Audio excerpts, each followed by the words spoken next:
Our law firm has been ჩვენი ფირმა უკვე 17 წელია არსებობს. წარმართავთ პირადი დაზიანების საქმეებს და წარმოვადგენთ ადამიანებს, რომლებიც უბედურ შემთხვევებში დაშავდნენ. and we recover კლიენტებს თავაზობთ საოცარ მომსახურებას, რადგან გულწრფელად ზრუნავთ მათზე და ვართ თანაგრძნობით სავსე მათდამი. თუ გაიხსენებ ყველაზე რთულ საქმეს, რომელიც საბოლოოდ წარმატებით დაასრულეთ. ერთ-ერთ საქმეში წარმოვადგენდი მამაკაცს, რომელიც ველოსიპედით მიდიოდა და ავტობუსმა hit by a bus. ამ საქმის ყველაზე რთული ნაწილი ის იყო, რომ ჩემი კლიენტი ძალიან მთვრალი იყო. Severely intoxicated. ის ველოსიპედით bicycle he was მთვრალი იყო, მოძრაობდა გზის პირას გაჩერებული მანქანების გასწვრივ და ავტობუსმა დაარტყა. and a bus hit him. საბოლოოდ საქმე სასამართლოში მოხდა და ჩვენ შევძელით ისეთი არგუმენტის წარდგენა, რომელმაც სასამართლოს გაარიდა მტკიცებულება იმის შესახებ, რომ ჩემი კლიენტი მთვრალი იყო. Of this person being ასე რომ drunk. ნაფიცი მსაჯულებისთვის არასოდეს გამხდარა ცნობილი ის, რომ ჩემი კლიენტი მთვრალი იყო. My client was ჩვენ drunk. ვამტკიცებდით, რომ არ ქონდა მნიშვნელობა მთვრალი იყო, ხიზელი თუ ეძინა. or he was ავტობუსი sober მაინც ისეთნაირადვე დაეჯახებოდა, რადგან ველოსიპედისტს არაფერი გაუკეთებია არასწორად. because he did not ავტობუსის მძღოლმაც კი დაადასტურა, რომ როდესაც ავტობუსს მართავდა, ჩემი კლიენტი მას გვერდით მიყვებოდა და არ გადაუხვევია ზოლიდან. my bus and he არც never არასწორად swerved. უმართავს. He never left his სულ lane. პირდაპირ მიდიოდა და რაღაც მომენტში ავტობუსმა მაინც Somehow დაარტყა. my bus hit him.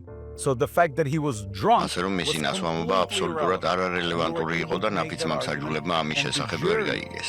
never heard ეს the იყო evidence ძალიან of რთული my და client. გამოწვევებით სავსე შუამდგომლობა, მაგრამ ჩვენ very წარმატებას hard მივაღწიეთ და and საქმე მოვიგეთ. and we succeeded and we ეს won იყო the ჩემი case. კარიერის That was one ერთ-ერთი of my პირველი very საქმე. early რთული cases საქმე of იყო, my მაგრამ career. დიახ, It was a hard მოვიგეთ. case and we won. Yes.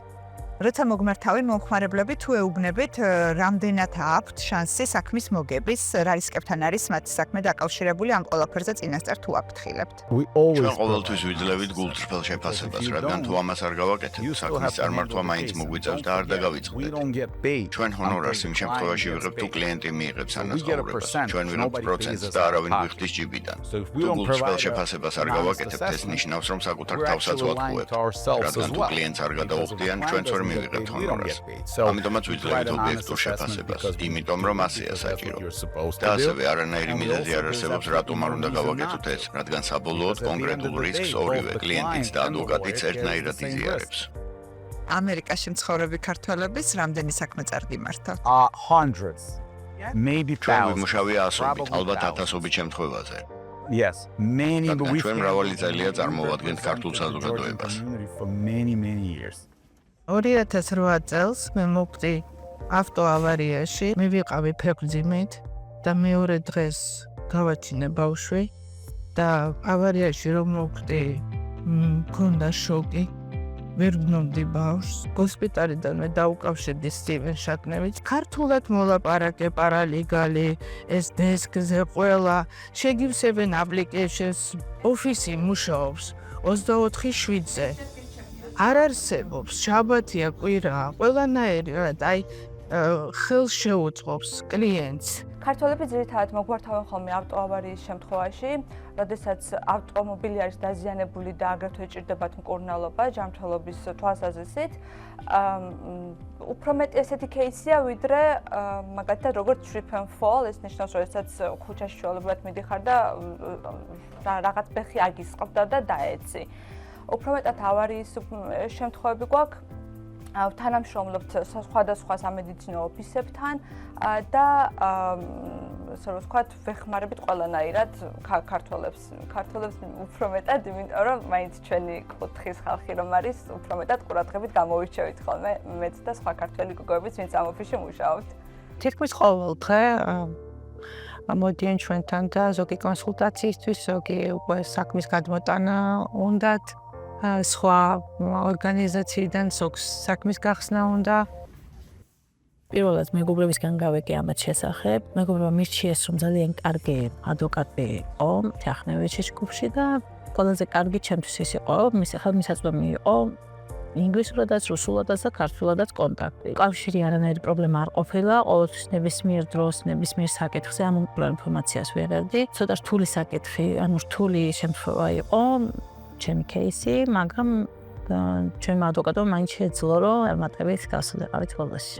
მე შემიძლია რომ ამაყაც თქვა, რომ ამ ორგანიზაციაში არის ფაქტობრივად ერთი ოჯახი ვართ გუნდური მუშაობა არის და ყველანაირი შეთანხმებული არის ეთრად და იმიტომ რომ ადამიანები სხვადასხვა საქმეს აკეთებენ და ეს გუნდური მუშაობა ძალიან მნიშვნელოვანია თაკადად.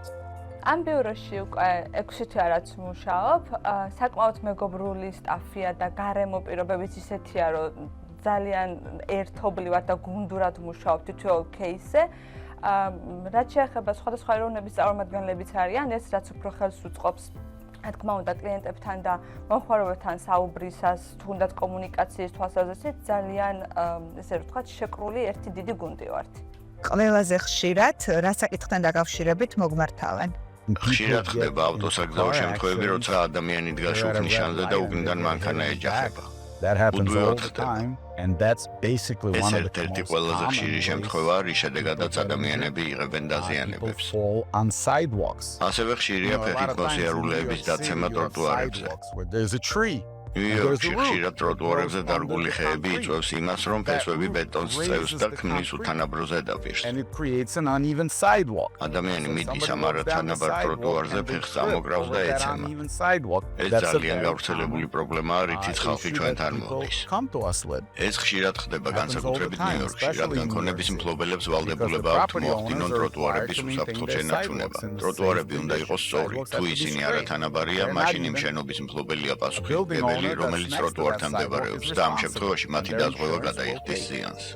მე ჯერ უკმაყოფილო და წაგებული кейსი არ გამეგია, იმიტომ რომ ბრუკლინში ძალიან ბევრი ადვოკატი არსებობს, მაგრამ სტივენ შაკნეიჩ it's a top lawyer. თუ ფიქრობთ, რომ შესაძლოა кейსი გქონდეთ, უბრალოდ დაგვირეკეთ და დაგვიკითხეთ. ეს არის მთავარი გზავნილი.